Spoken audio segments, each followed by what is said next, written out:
Hello, everyone. Welcome to episode 5 of Out of Character, the show where your favorite creators drop out of character for an hour to talk with game designer and host Marc Tassin, that'd be me, about their art, their process, and the nerdy stuff that inspires them. From the secrets behind the craft to the ins and outs of the business to the games, that shows, and books that they can't get enough of, it's a unique and candid look at the people who create the stuff you and I love. Now, comments will be open throughout the show on Twitch. So although we can't make promises, we'll probably try to pull in a few of your comments and thoughts as we're going along during the show. So feel free to post anything there that you want to ask or that you'd like to add to the conversation. Now, for today's show, our guest is none other than R.R. Virdi. So let me welcome him to the show. Welcome to the show. And Ronnie, I'll call you if that's all right. Yeah, absolutely. Thanks for having me. Hey, sure thing. Well, thanks for being on the show today, Ronnie. I really appreciate it. So for folks who maybe haven't read your books or haven't seen your stuff yet, tell me a little bit about yourself and a little bit about what you've written. Okay, so I've been writing mostly about now for 13 years, but I've been published for about coming up on 9. I first started publishing back in 2013, self-publishing, because it just started. I missed the indie gold rush back in 2012 when I think you had authors like Hugh Howey and one more, and she's publishing this urban fantasy troll series, and she was like the first indie gold mine millionaire Right. to get picked up. And I was like, okay, well, the self-publishing thing looks really cool. I was hearing at that time that urban fantasy was on its way out of traditional publishing. There wasn't room for it. They'd already established the big dogs, Jim Butcher, Patricia Briggs, Richard Kadri, Kevin Hernan, everyone had established themselves. So I thought this would be just a cool way to get these stories out for myself and just have fun with it. And I did, and the first book actually started picking up, which was kind of a surprise. Like, it wasn't making tons of money, but like people liked it. And I was like, oh, okay, well, I've got more of these. And I took a few years to like hone my craft, and I put out the second book, and that one ended up nominated for the Dragon Award alongside Jim Butcher, N.K. Jemisin, and a bunch of others. And I was like, okay, now I'm really doing something here. And since then, I've just been going crazy with urban fantasy, and was fortunate enough to recently just sell a epic fantasy trilogy to Tor Books, which is coming out later this year. Well, that's fantastic. Now, are you still self-publishing a lot of your work? Yes. Right now, I'm just not able to, only because of the demands of my current contract with Tor, but I will be putting out more self-publishing stuff. I've been doing short stories here and there, which does not violate my contract, novellas. I plan to still indie publish more of my urban fantasy series, The Grave Report, because that's actually exempt in my contract. I have an allowance for that, so I get to continue my main series. Well, yeah, I guess there are probably worse problems to have than having to make agreements with Tor, who's publishing your book, to say, well, all right, I guess I'll hold back on some of my other self-publishing. This is the cover, by the way, from Grave Dealings, one of the Grave Report books, right? Yep. That's book 3, narrated by the amazing Travis Baldry, who recently also just self-published a novel that took a lot of the world by storm. He did Legends and Lattes, which is a kind of cozy, wholesome fantasy book about two I think one's an orc, and I don't know what the other is. She's like a devil character. I don't know if it's how D&D inspired it is, so I'm not sure if I could say the race from D&D. Avoiding getting him in trouble, but yeah, they retired to make like this little cafe, and it's just a romantic, sweet little fantasy, and it took off amazingly. Oh, that's awesome. That's fantastic. Well, and that's the thing, is that there are so many opportunities today that this is something that's completely new to the industry. This idea that there are folks who just sort of get into this and start just putting their stuff out there, and that's how they build a career for themselves. And it sounds like that's exactly what you did as far as how you got into this. It wasn't that you hit a whole bunch of publishers and got a bunch of things published and, went and saw all of these agents. It's that you went out there and said, hey, I've got something really cool. I'm going to share it with the world. I mean, is that how it went? Yeah. I knew that publishing had this whole thing of, at least by this time, because of the internet and YouTube, I watched author stuff because I did want to be an author since I was 18. And I was like, it takes so long to get into traditional genres, always change. And I just knew what I wanted to do. So I was like, screw it. I'm not going to bother querying. I'll cut my teeth just self-publishing and hopefully learn and continue to grow as I go through it. And that's fortunately what happened. I didn't start going to conventions, I believe, until 2017 when I was up for the Dragon Award a second time. And by that time, I understood like, oh, okay, there's a whole convention scene here. Authors go. Nerddom is bigger than just the internet. I didn't realize for all these years that there were so many other conventions. I'd grown up just thinking, there's San Diego Comic-Con in New York, and that's it. And didn't realize there's conventions for gaming, tabletop stuff, video games, authors, and that a lot of this world overlaps. And you have these conventions that host all of them. And I started getting invites, and it just picked up from there. Year after year, I've been doing more conventions. Well, and that's one of the things that, I used to run the Gen Con Writers Symposium for Mhm. about 7 or 8 years.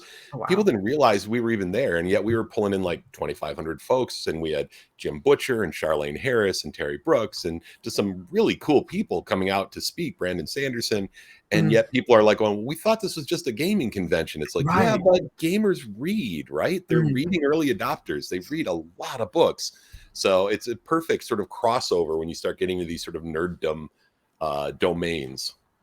Yeah, exactly. And that's what's opened me up to all of this is just the wonderful crossover at all these places and people going like, oh, hey, have you tried this tabletop or this new trading card thing, or I'm working on something, or it's just a huge nerd family. Well, and let's be honest. I mean, from talking to you earlier, this isn't like your first foray going to these conventions. I mean, you've played Magic, you've played Yu-Gi-Oh, you're a Halo fan, right? I Mhm. mean, gaming is certainly part of your DNA, it sounds like. Oh, absolutely. Halo, I tried to compete as much as I could, like back in the day when LAN happened for Halo 1 and then Halo 2, because I think by that time MLG had just become a thing and everyone and Mhm. Xbox Live and everyone was able to compete on console from anywhere in the world. And it just opened up gaming to like new heights.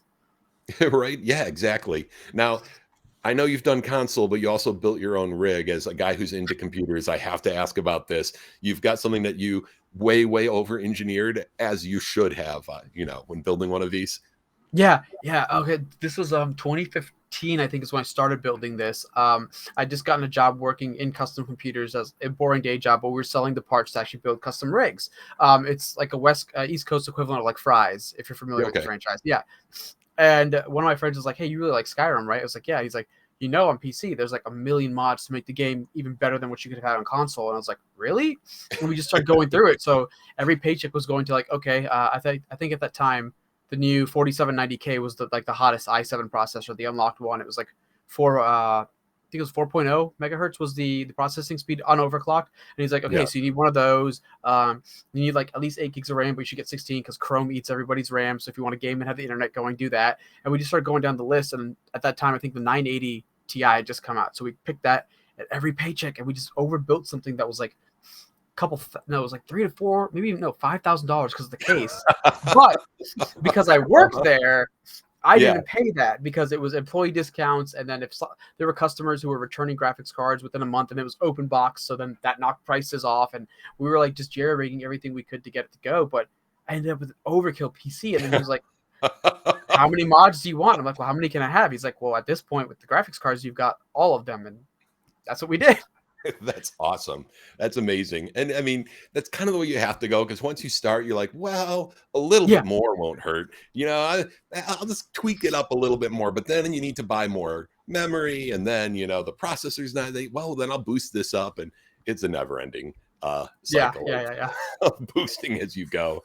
So let me going back to books for a second and talking about Mhm. urban fantasy. I mentioned Jim Butcher a minute ago. Now I know that you did a short story that just in an anthology, didn't it just come out? I It came out swear. today. Yeah, the Heroic Hearts. I'm gonna bring up, Mhm. I've got the cover here. Yeah, Yep. that just That's it. came out. So yeah, tell me about this. How did you end up doing this anthology and what did you get to write about? Oh, so funnily enough, since about 2018, Jim Butcher sort of like took me under his wing and has become like my mentor and has been Hmm. guiding me through the business and the industry. And around that time, the other editor, Carrie Lee Hughes, both of them asked me, "Would you like to be in this anthology? You've already written some urban fantasy. They've become familiar with my work, and they wanted me to submit a short story from my existing universe that you showed a picture from earlier, The Grave Report, which is Hmm. kind of like Quantum Leap meets Dresden Files. It's actually a love letter to both of those things because I grew up with both of them, and it's just super awesome. The anthology, I think the invite was like 2019, and I've been Hmm. working on the story ever since then. And we submitted it. I think 2020 was the deadline, and then it's just been going through the publishing procedure, and then of course coronavirus disrupted that. So now it's coming out Yeah. now instead of earlier. But I got to write a really cool short story about my main character pretty much doing his job with only a 2 hour time limit. Because the premise Oh, of my nice. series is, like I said, Quantum Leap meets Dresden Files. The main character is a soul who doesn't remember what killed them, and because of that, he's never gotten closure. So he's not been able to not move on. And every day he wakes up in the body of someone else killed by a monster. That body's put back to normal, and he has to use their lives and memories and skills to find out what killed them, and then sort of solve it. And then he bounces to the next body. Oh, that's awesome. That is very cool. And that's the Grave Report series, Yep. right? Yep. Awesome. And so you actually got to write then a short story of yours to put into this anthology that Yep. is based in your world. That's very cool. And, Yeah. Jim Butcher's a great guy to work with. Carrie Hughes is great to work with. And I think, though, that what's interesting is a lot of folks don't realize, how long it takes in traditional publishing to go from we want to do this thing to it's on the shelves, right? Yeah. Like the fact that you started in 2019, they probably started in 2017, 2018, and it's 2022, and now the book is coming out. I mean, it's a difficult and long process to get through. And, it can be difficult at times because, you probably can't talk too much about it until they announce it. And so that sort of brings me to your tour book that's coming out in August. So that one is called, let me bring up the cover because it's cool. Sure. It's a very cool cover, if you don't mind. Oh, absolutely. I'm just asking you about your books right now because I have a whole bunch of questions for you that I wanted to ask you about. So this is the first binding. And part of the reason why I want to ask you about it is that it's very different from the other things you've been doing, right? I mean, this is not urban fantasy. This is kind of a completely new and different direction. I know you were inspired by like Patrick Rothfuss and some of the books that they've written, but tell me, epic fantasy, what is epic to you? What makes it epic? Oh God. Growing up, I always feel like, I have the answer to this. It's just like, it's not something I think about a lot because it's become like now internalized to me. But I've always felt that like the overall scope, but not necessarily of the world, but just the plot. And a lot of urban epic fantasy has been shown to be like world-changing plots with a large cast. But I always like the idea of, well, what if it's an epic scope of plot, but in one person's life? Because historically, you've seen that happen, like the Odyssey. It's an epic story, but it's not about the world. It's just about Odysseus trying to get home. But through it, he goes to this massive pantheon of everything the Greek mythology has to offer: gods, cyclopses, nymphs, witch sorceresses like Circe, Charybdis and Scylla. It's just all these triumphs and heroisms, so it's just put into one person's life. And I kind of like the idea of, well, can't one person's life also just be epic? Why does it have to be, this massive cast like a Game of Thrones, all trying to fight and vie for the world or world domination? Why can't it be someone's life is just goes through the peaks and valleys of everything a world has to offer, and you encapsulate it in one person's story? Oh, that's very cool. Yeah, it's a cool different approach to it because too often it is just, well, here's a giant map and a glossary, and that makes it epic in people's minds, right? And that's not always the case. There's more to it than that. And it sounds like in this case, you've really focused on the individual and how sort of that epic story is unfolding in the background, which is kind of the story of every person's life, right? Exactly. And that's part of the theme here. That's the theme. I have a lot of stuff about here that like everyone's story matters and everybody's story is an epic that's just in progress of unfolding, and you get to decide for the most part how it goes. I mean, there's a lot of things obviously that happen to you and you can't be held responsible for them, but you can be responsible for how you choose to react. And sometimes that's a good thing, sometimes that's bad, but it's also a thing about not judging everyone for their story because you don't necessarily know it. And most people always try to do the best they can with the information they have at that time, but none of us have all the information we ever need at that time. Yeah. And I mean, I think that's a really great point because as you go through the story, that reaction is based very much on where they are and what has happened up until that point. Yeah, it's very cool. That's a cool approach to it. And that one comes out, hang on, I just want to bring this up because I do want people to know about this. It comes out August 16th, but you can pre-order it. Yep. Right? It's available for pre-order. But that's very cool. So is this the beginning of a bigger tale? Is this the first book? Do you have like more books planned for this? Yep. So Tor bought a trilogy from me in this, and book 2 is due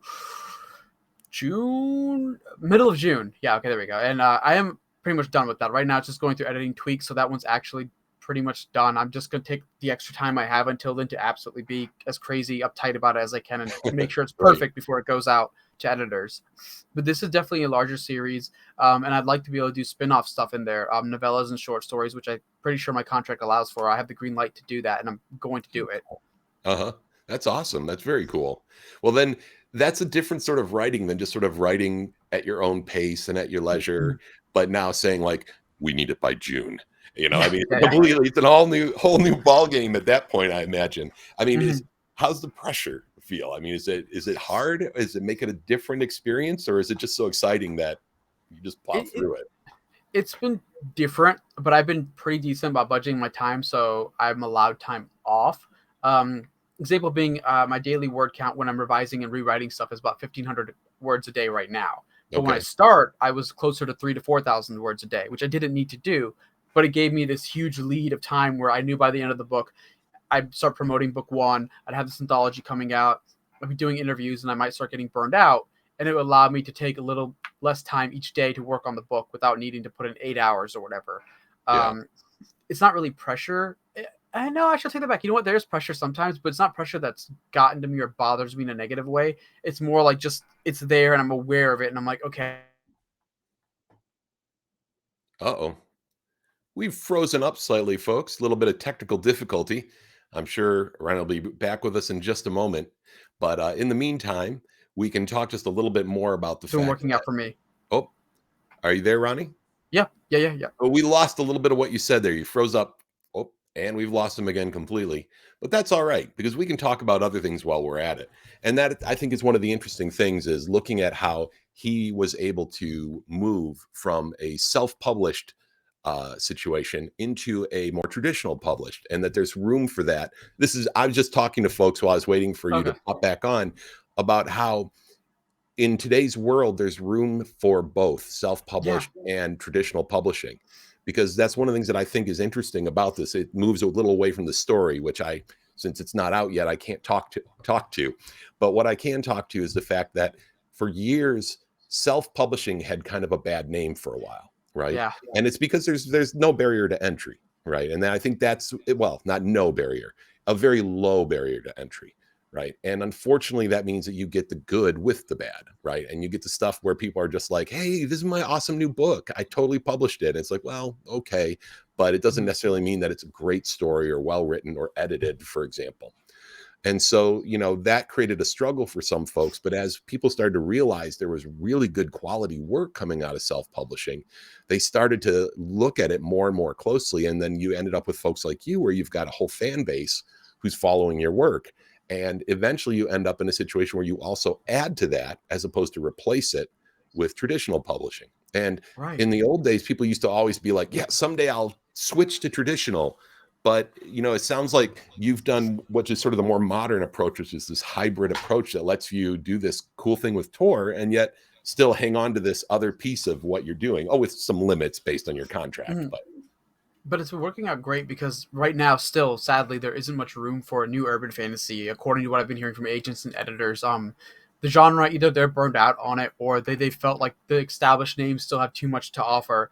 There's not much room for it. So it lets me keep this beautiful separation of, I can do indie stuff, and urban fantasy is such a big genre of mine that I want to continue doing it. I can keep that indie and then build a name within my existing name and fan base for epic fantasy with traditional publishers like Tor, who have such a great reputation already with that genre, because they've had Robert Jordan, they've got Brandon Sanderson right now, and they've got just a long history, even back to, when was it? The 80s, when Glenn Cook first came out with the Black Company. It was before I was born, but I was reading them in the 90s. And now we see that self-publishing has just also become more viable, not just in terms of the ease of access, because more publishers have popped up, more aggregates and publishing platforms, but we have more authors now who are traditional going to self-publishing, because the world's already seen the whole Brandon Sanderson Kickstarter that raised $40 million, and then Jim Butcher just put up already up for pre-order that's self-published right now. I think he just finished doing the audio, and so that's already up. So we have another massive New York Times bestseller going indie for a project.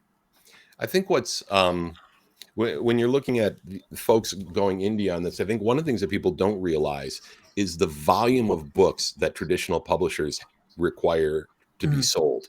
And people are like, well, geez, this book is selling 40,000 copies, and the traditional publisher is going like, yeah, that's not going to cut it.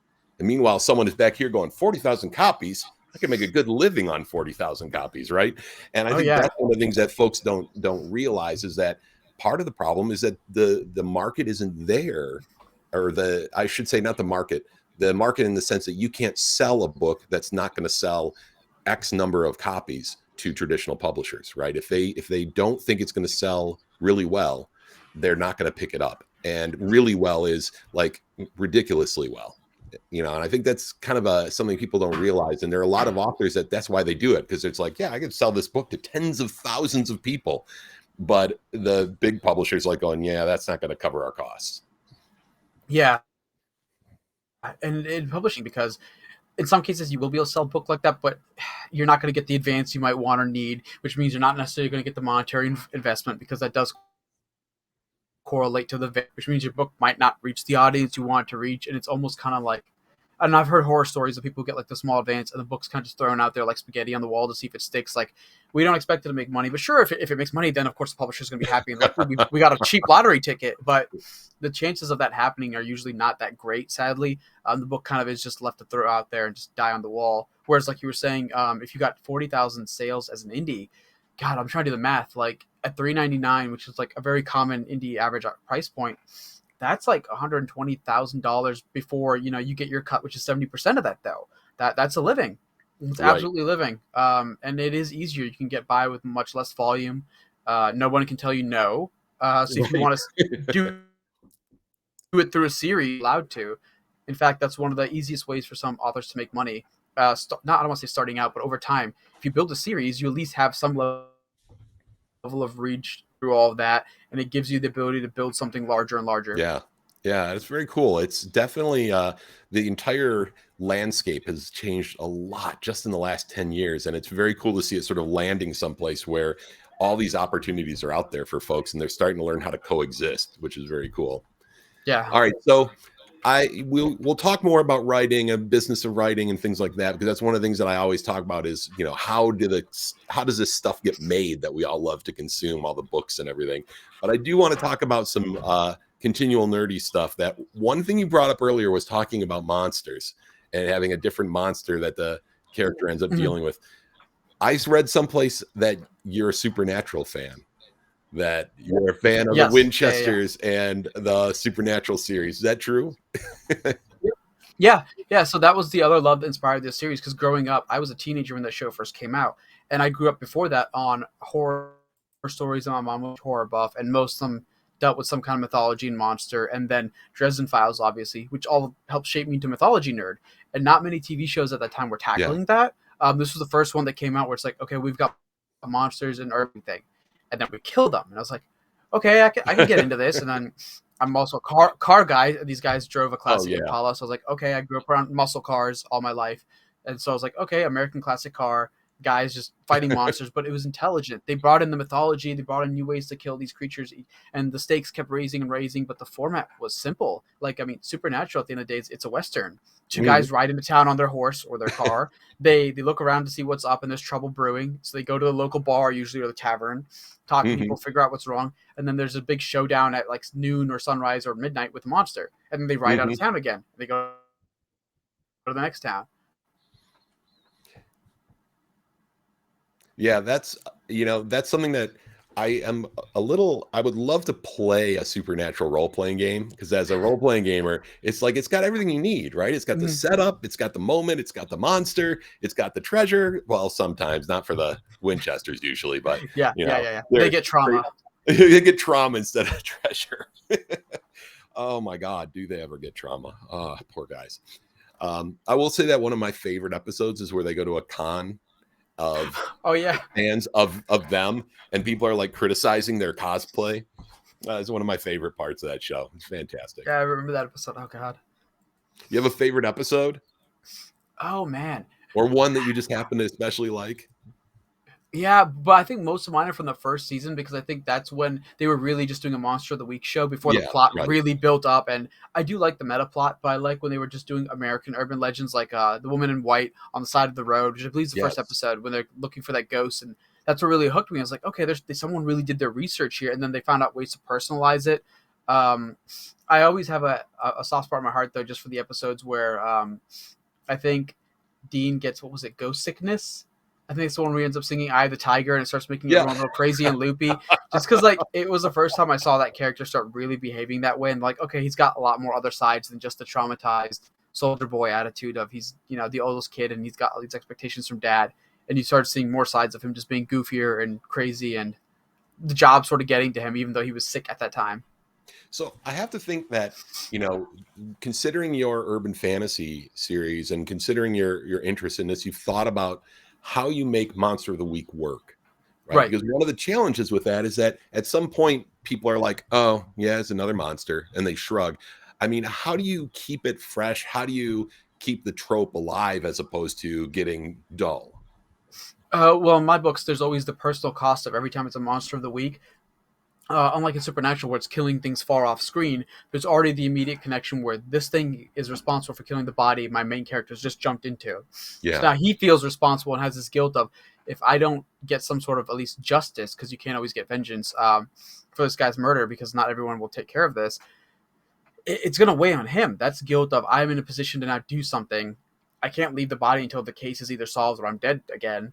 Um, and then there's the other fact of that as he goes through this, he starts every book. He normally meets people associated with that former person's life, which is both awkward because they don't know usually the person's dead. And then he Yeah. starts building these new connections with people he's never met before who are attached to the body he's in. And then it raises that stake of responsibility and guilt of somebody needs to do something. So it's really a story about characters and lives in progress that are usually disrupted, and the monster is a tool for the disruption.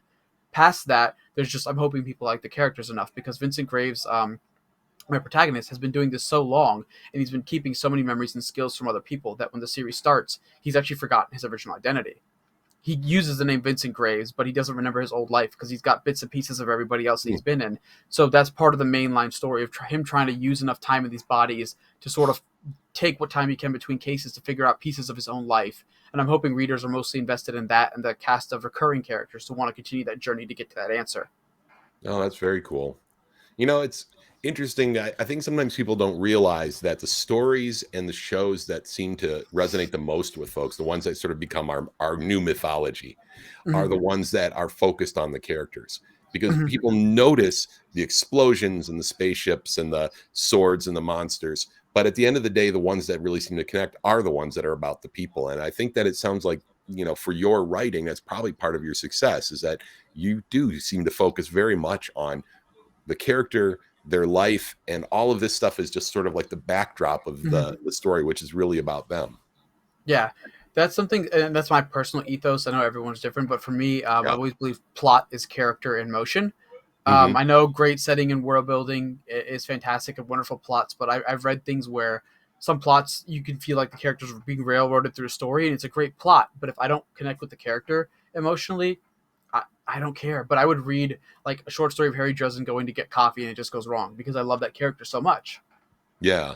Yeah, I think that's a great point, because at the it's nice if there's a monster involved, but really the character, that's what really draws you in and builds it for you. I think that, for example, in same thing with comic books, is that Mhm. in the old days it wasn't so much about the characters, it was about the power that this Right. body had, right? And in the end, it was like a body walked around with powers and did things and fought Mhm. other bodies with powers, as opposed to, as time went on, the comics sort of evolved into this idea of going like, yeah, we really need to tell about who these characters are, right?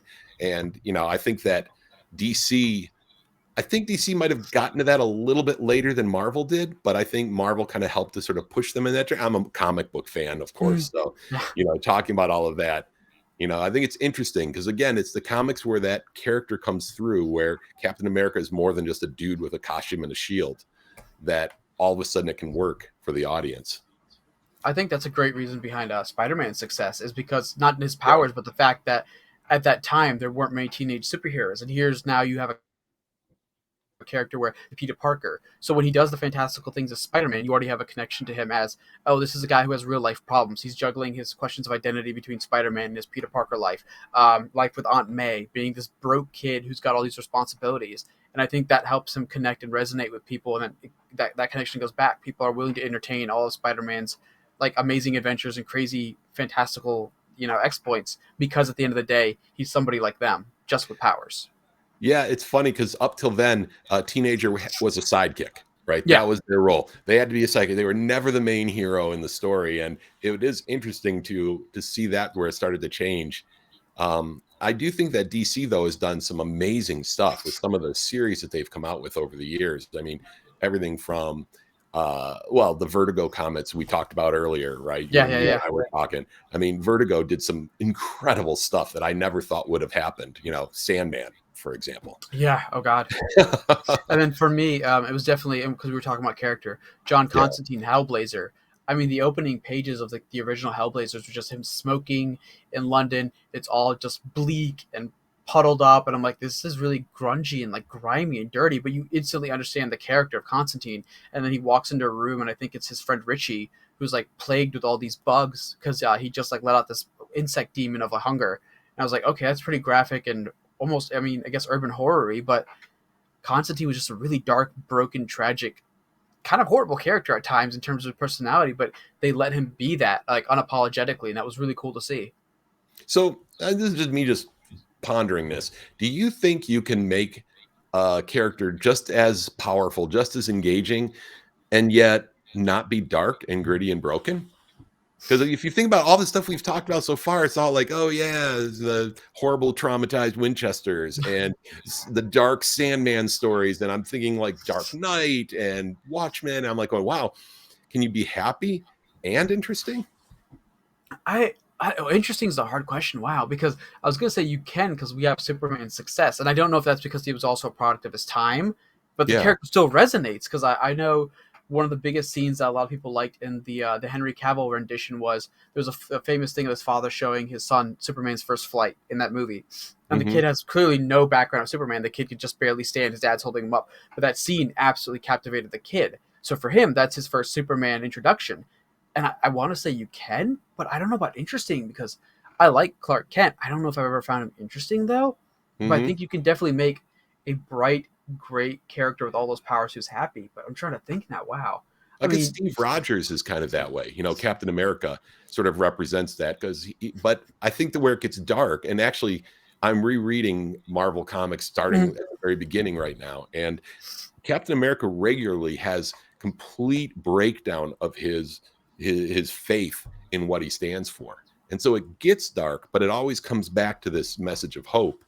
And so, I guess you can do it that way. It just seems trickier. It seems like it just it doesn't does, happen as yeah. often. Because I'm trying to think, like, does Nightwing count? Because he has the trauma when he was first Robin, but he got to have justice. He got to put his killer behind bars, unlike Bruce. And then when you look at him in the present day, Nightwing's always making jokes. He's happier than Bruce in the history of the comics. Like, there's I forgot what comic it was, but they show that Bruce made a point of making sure Dick had a normal life. He got to have Christmas. He went on holidays. He got to go to school with people. He got to be part of other superhero teams as a young kid, not just to lead them, but to develop friendships. And he became Yeah. a more rounded, healthier human being.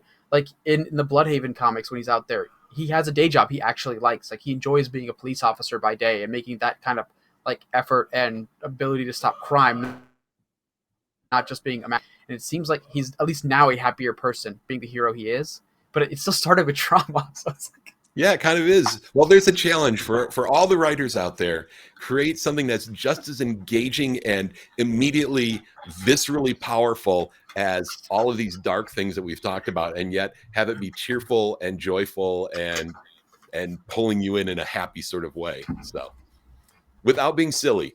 And I think that's part of it is that you can be yeah. silly. Like Teen Titans Go is Mhm. hilarious and fun, but it's not the same thing as a realistic character. Yeah, just write a story about someone who has a great life and nothing goes wrong. Yeah. And make it engaging. That's the message. Oh man. Excellent. Well, what other comics do you like to read or have you read over the years? Like which series have drawn Oh, you in? right now I'm actually reading the God, was it 10 or 12? It's a weird number, right? I don't think it's 10, 12 or 13, 14 issue run of Zatanna Comics. I think we're back from Oh 2010. yeah. Um, Uh-huh. just following her, like I just got to issue 6, I believe. I haven't started it yet, but I just finished it like a couple of days ago, issue 5. And I'm really enjoying them because Zatanna has always actually been one of my favorite characters. And something I've liked about the DC world is I've always felt like their paranormal supernatural side's been a little bit better fleshed out or explored, Yeah. because in Marvel it always feels like a lot of it comes from antagonists, and then you have Doctor Strange, whereas Justice League has historically done a thing where you have Justice League Dark. You have characters like Mhm. Boston Brand, Deadman. You've got Constantine coming in. You've got now the House of his House of Mystery that has a physical embodiment of herself that I always just Yeah. Orchid. You have Zatanna, Zatara, Doctor Fate. Batman will sometimes come in because he's been known to be associated with the supernatural and understands they exist, and he's always Batman, so he gets to cross over with everybody. And I've really just been enjoying her run because I've always found her as a character fascinating and powerful, but I feel like she hasn't gotten as much screen time and credit as she deserves. And it's just been Yeah. really, really cool following a magician living in, I believe, she's in Vegas in the comics, if I remember correctly off the top of my head. And then she Mhm. bounces around just doing her own crimes as a lead magician. And I just thought that was really, really cool because Constantine gets super dark. Zatanna has managed to thread this needle where so far it's dark, but it's also funny. It's a little bit more humorous than Constantine is at times. It's not as tragic so far. Mm-hmm. Yeah, I've that's been really enjoying that. so. I'm thinking about this, and for me, I know that with all of my creative endeavors, my early love of comics has continually sort of guided some of my thinking. It's always in the back of my mind, Mhm. and I think for me, a lot of it is about this whole idea of if someone doesn't do something, who will? Right? That's Right. sort of like the with great power comes great responsibility. But in some sense, for me, the message I always took away was you don't even need to have great power. With any power comes responsibility. And for you, how did comics shape your writing? How do you think your love of comics shows up in what you write? I think it definitely has to do with overcoming adversity more than anything, because the earliest characters I connected and resonated with were Superman, Batman, Spider Man, who've all gone through either crazy obstacles or adversity and have their trauma. And I remember as a 90s kid, those were also the big cartoons. So it wasn't even just comics, but there was the Spider Man animated show in the 90s, Batman with Kevin Conroy, the Tim Daly Superman show in Justice Oh League. yeah, And I know in my books, a lot of them happen to be first person, so you get to hear the characters' thoughts and their struggles, and I usually have a lot of themes bleeding through of overcoming adversity through hope, gritting by in really, really hard situations, which is also a theme that shows up just generically in urban fantasy. But I think the biggest thing superheroes have taught me is that it's not necessarily about the power. It's definitely about the power of self. mhm, Every character has their moments where they're challenged by something meant to challenge them perfectly, whether it's through physical force or powers or something that challenges the core of their identity. Batman, Spider-Man are definitely examples because most of the rogues gallery are made up of skills they're really good at, but just dialed up to 11, made to challenge them. Um, like Penguin, I've always taken as a dark reflection of Bruce Wayne, but if his family was corrupt and his money was corrupted, what he could do with that level of crime. Mr. Freeze is his level of technology and intellect taken to a different level. The Joker is just all of Bruce's like obsessive qualities and ability to use chaos for justice, inverted to use chaos to create fear and terror. And all throughout it, Bruce has like stuck to his code of trying to be the better person. He refuses to kill these people who will kill others, no matter the hardships it puts on him. He yeah, still tries yeah, to be the better person. And I think comics more than anything aren't about the superfluous. I think that's just what makes them cool. It's the sense of wonder they give us. But at the end, that they're people stories about how to become a better person. Like you're saying, you don't even need to be a hero that has abilities to be a hero. It's just you have the ability to affect people's lives and make some kind of impact. yeah. I think one of the things that I'm looking at right now is that we have, if you look at the Marvel universe today, it's become such a sort of integral part of our cultural Mhm. mythos in a way it never had been before, thanks to the MCU. I mean, it's always been part of the cultural mythos, but it's always been sort of slightly fringe, right? Oh, Yeah, you're a yeah, comic yeah. book guy, right? But now Mhm. it's like every kid has grown up watching these. I'll be interested to see what this does, like how this changes the way people think about the world, that we have an entire generations who have been raised on comic books being a central part of how they think about the world. It should be an interesting time as we move forward. I think we're seeing some of it because I know um, throughout the world, I mean, there's a lot going on, but you'll see people use social media to post quotes from superheroes that now inspire them, and those some of those posts Hmm. will go viral. Um, there's that great line. Which one was it? Was it in Civil War or Know You Move, or yes? You read yes, my mind. yep, And that's been used so much now by people to take a stand for whatever they may believe in. And at the end of the day, they're still connecting it back to a comic book hero and the idea that Steve Rogers embodies that you do the right thing, and whether or not the people using it use it for that, the idea is a comic book character clearly stood for something in that moment that was right, and that what they said resonated and it carries on with other people. And yeah, you're right. I think more kids might be hopefully growing up with those ideas and messages that they have these larger than life figures, even if they're fictional, teaching yeah, them these great values and ideas of how to have self improvement, and that maybe now that's part of the cultural zeitgeist. It hopefully inspires more kids and helps them develop as they grow to become just better people. yeah. I hope so.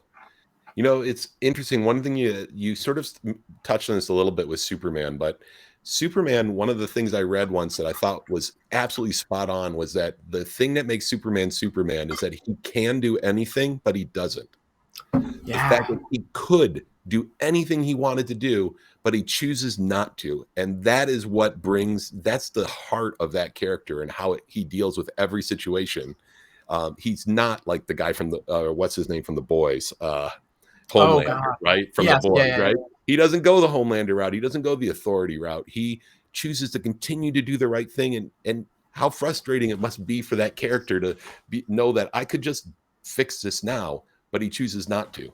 I just think that's an interesting sort of take on the superhero purpose. Yeah, and I think it touches back to what you were saying about you don't need the powers, because I think his greatest power is actually the fact that he was raised normal and that he's also Clark Kent before he's Superman, and that might be the greatest thing, that Superman isn't Superman because of his powers. He's because yes, he has those, but he's Clark Kent first. He was raised to be a good person, and the powers aren't what make him feel responsible. He already had a good sense of responsibility before really coming into his own with those powers and becoming Superman. Um, to just, I guess, proves your point. Yeah, there's one thing that I'm going to take a minute just to not shill, because the author's been dead for many, many years. Just sort of like push something that I think that people should read, which is a book called Gladiator by Philip Wiley, which was the first superhero story ever written. It is every piece of what makes a superhero, from weird experiments, giving someone power. And yet, let's see, Gladiator came out in 1930 originally. It was Oh published. wow. And it's a Superman story. And it's basically was one of the things that inspired the Superman story. It's not the best written book in the world, but it's Right. a fascinating story. And one of the things that I loved about it, and a young man living on a farm, grows up with his family, and then has powers to the point where, they even have him ripping the safe off, the door of the safe off, right? I mean, it's everything. You read this and you're like going, holy crap, this is proto superhero right here. What's interesting is he discovers he can't do everything. He ends up in World War I, and he discovers that he can't be in every trench. He can't destroy every tank. He can't crush every gun. Even though he has the power to do it, he's still only one person in one place. And I thought that was just an excellent story. I just want to encourage folks to read it, especially if you're into comic books. It's sort of like your education of the birth of superheroes. It's worth reading. So That's awesome. very good book. All right, so I want to get back to a little bit more about writing and about your books. Now, you've done a lot of urban fantasy, and I sort of wondering, like, what is it about the urban fantasy genre that is like cool to you? Like, what is it that made you say, like, this is where I want to tell tales? This is where I want to tell stories. I think a lot of it has to do with when I grew up, and I struggled with depression for a lot of my life, and stories were definitely a refuge for me with that, as they are for a lot of people. Yeah. And the thing I think I loved about urban fantasy more than anything is that the genre encapsulates more than I think most people imagine it to. For example, like superhero stuff. Those are urban fantasies. Those are fantastical tales taking place today in cities, most often than not. But then you have really weird, surreal things that take things in a different direction, like Neil Gaiman's Neverwhere, or his books of magic, which I really, really loved. And then you have obviously things like the Dresden Files, and they showed me the possibilities of believing. I guess like right even outside my window, a few blocks away, something fantastical could happen. At least as a kid, right? When we believe that kind of stuff. And as an adult, I feel like that childhood magic that I used to believe in then still has some sort of a connection with me. And then now I can hopefully do that for other people, where I think because there's most of these stories are set in a contemporary setting today, it's a lot easier to imagine them, and you're more willing to suspend disbelief, which allows you to go into that fictive dream. And I can hopefully create something that resonates with people, makes them feel like there's a little bit more magic in their daily lives. Even if it's a darker story, I usually always try to have threads of brighter stuff in it, like I talked about, resonance of hope, overcoming things, and the idea of the good guy can survive the bad. Even if there's a cost, you can overcome these things. And urban fantasy just something like the natural canvas to do that in. I felt it was really unexplored when I was a teenager because there were fewer authors, and even by now, something that happens a lot in fiction is people start to parrot and mimic each other, which is a good thing. Art inspires art, but I also feel like because of how diverse the world already is today and how much mythology there is, like this happens to be one of the genres where there really isn't an end I can see for it. Like there's just limitless possibilities, and I think it's a really cool playground to play with that. Well, and I think that one of the things that I've always believed, and people have heard me harp on it on the show before, which is this whole idea that the things that are heavily used, and I don't, trope ends up getting a negative connotation, but the reality is that a trope exists because it's effective, because it Yeah. resonates with us, because it touches something in the human experience that when we see it, it works. And I Mhm. think that this is true not just of tropes, but of even of styles and genres, that the reality is that urban fantasy is awesome because it's awesome. And if people write great urban fantasy stories, there will always be people to read them. Yep. You know, I think sometimes authors who are just getting started get hung up on, I should write this, I shouldn't write that. And I think at the end of the day, you should write what you love, because that's the thing that makes the difference in the end. Oh, I have to agree. The fantastic thing you just said that, because I was actually screwing around for a while in my career and writing other stuff, experimenting, not sure what to write. And I Hmm. had the series we just talked about, Tales of Tremaine, the First Binding, in the back of my head. I had the opening for it. I knew I really wanted to write this grand, epic, picaresque fantasy, but I didn't think anyone would want it. But it was Hmm. what I loved. Agents would, scoff at it. It's too big. The scope was too ambitious. There weren't a lot of South Asian epic fantasies at that time. And Jim Butcher, actually, on a thread of mine where I was talking about, just I was feeling this out with my friends, actually said, like, just write the book. If you love it, write what you love, and if you do your job to make it the best it will be, it will sell. Don't worry about the genre. Don't worry about anything. So I committed to it, and I was like, okay, I'll make this my next project. I'm going to enjoy it no matter what. I didn't think about selling it or anything, and that's the project that ended up selling. And it's definitely catapulted my career into a new and higher direction. Yeah, see, I think that that's a message I hope people take away from this show, is that Crystal Sully was talking last week about how she liked drawing monsters, right? Mm. That's what she liked to do. She didn't want to draw other stuff. She wanted to draw monsters. She wanted to draw lots of monsters. And people were like, well, you're going to get pigeonholed and there's not going to be a market and you're too limited. But she went, no, and someone told her, says, no, you just do what you like. Her art teacher told her. Well, and you're saying the same thing. I think that this is the message that I hope creative people who are listening to this get, which is do the thing you love. There's no like magic formula that will make you successful or won't make you successful or will make it sell. In the end, I really think it's the passion that makes the difference when folks go out there to try to pitch what they've got and share it with the world. It seems to make a huge difference. Oh, absolutely. Because I know when I was pitching this to my editor, who I met in person, part of it was that we were just both excited about it, and that excitement helps you connect to other people, so they're more interested to look at it. And on top of that, I think, and I could be wrong because I'm not number one New York Times bestseller or anything, but the passion leads to success because you're more willing to work and suffer through creating that art to the best ability you can. Because I Yeah. know when I was writing the first book, I would pull all nighters. I'd work harder than I'd have to. Like, I already hit my word count, but I'd stay up researching more mythology. I started reading more nonfiction than ever, like studying the history of the Silk Road, creating economies of stuff that I could have maybe gotten by with because the book was already sold that I didn't Yeah. need to do. But I was like, I love this too much. I can't let anything slip. And the result is, I know the book's just been getting crazily well received. Like, I've been really fortunate. Some of the best and brightest authors, like old school and new, have loved it and have been giving me blurbs and cover quotes. I just got like a brilliant glowing review from a wonderfully like popular and massive YouTuber today who has like a cult following of other reviewers who follow him, and that was like extremely humbling. And all the work I put in is now showing through to the people who I dreamed of one day would read it and get it, and they have, and they are. And how crazy is it too? Like, you want to go back and tell your younger self, dude, you're not going to believe what I'm going to be doing, who I'm going to be talking to, the type of experiences I'm going to have. I mean, it's kind of, I think that sometimes folks are so busy. I mean, it's right to say that you're thankful and humble, but also I think folks should realize that it's also kind of awesome, right? I mean, Oh it's a yeah. kind of an awesome experience to get to do all this and have Jim Butcher, mentoring you and things like that, right? Oh It's very God, yeah. cool. I wish I could tell like 23-year-old me that that was actually going to happen because at that time I'd already met him.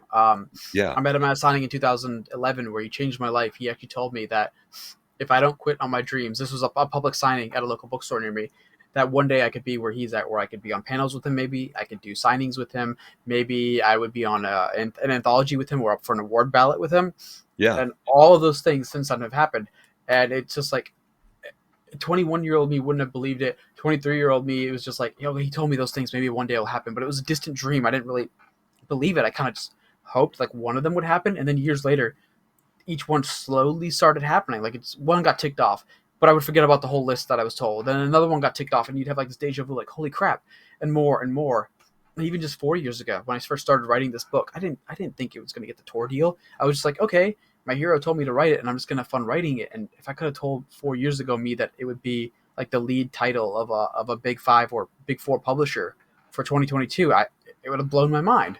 Yeah, it's fantastic, and I'm thrilled for you because it's such an Thank you. awesome experience. And um, I think the thing is, I hope that everyone who's listening just follows their own dreams too, right? Because the world needs more awesome. We need to put more Yeah, awesome yeah. out into the world, and so whatever crazy idea that folks have that seems like it can't possibly work, I hope they go for it. Speaking of folks who are putting cool stuff out into the world, as some folks know who have watched the show, I like to highlight an author or a guest or a creator who is putting out some cool stuff, but maybe needs to, who really folks should pay attention to. Someone we can boost along the way. You've got someone you were going to talk about, right? Yeah, her name is E.A. Copen. She's an author I've actually known for a very long time, and we've been friends. We actually came up together sort of in the genre. I published a few years before her, and then she started doing it. And she's been writing brilliant urban fantasy of all different stripes that vary in darkness to brightness, including comedy. She recently, last year, launched a brilliant, like B-rated horror movie podcast with Realm that was like number one on Apple and a couple other podcasts for like a week or something. I launched like last Black That's Friday. awesome. And then she's yeah, right here, Death Wish, Lazarus Codex series about a necromancer living in New Orleans, and it's funny, it's humorous, but it's also got some of the dark and other tropes that you like from urban fantasy. And that series was extremely well received. I just feel like she could deserve more press because she's really hardworking. She cares about what she does, and she's kind of one of those authors who just hasn't had like the right light shine on her yet. Yeah, well, folks, check out EA Copen, and of course, check out Ronnie's books as well. There's Thank you. awesome stuff coming. Check out the new anthology and the book that's coming out in August. Um, we are just about out of time now. Thank you so much for talking with us today. This has been great. As always, I love doing this. And, it was great to actually get to meet you in person. Likewise, thanks for having me. This was wonderful. Yeah. All right. Well, thanks again, folks. This is the end of our show. Now we've sort of going to wrap things up. We thank you for watching today. Make sure to check out our Ronnie's books and check out EA Copen as well. Some very cool stuff. And read Gladiator. Definitely something that every superhero fan should read. In the meantime, our guest next week is Tanya Ransom. So definitely follow up with us for that. And thanks again for watching. It was great to be here.